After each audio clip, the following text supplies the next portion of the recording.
বাগনানে পিএইচির জল চুরি, পাম্প দিয়ে জল চুরির অভিযোগ।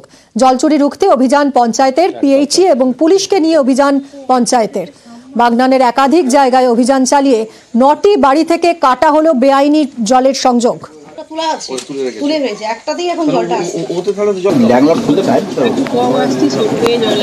সকালের দিকটা আসছে, তারপর 9টার পর থেকে আর জল থাকছে না। আবার বিকালে একবার আসছে। আগে জলের ফোর্স ভালো ছিল, এখন জলের ফোর্স অনেকটাই কম।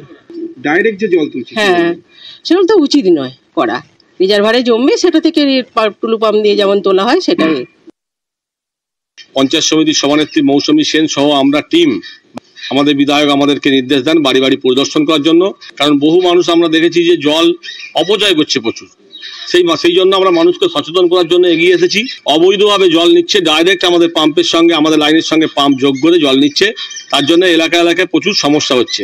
অবৈধ কানেকশন পেয়েছি, তাদেরকে ডিসকানেক্ট করা হয়েছে এবং আইনানুগ ব্যবস্থা গ্রহণ করা হয় পিএইচি পক্ষ থেকে।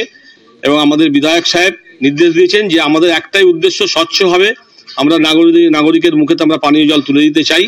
সেই জন্য আমাদের এই অভিযান চলছে, অভিযান চলবে।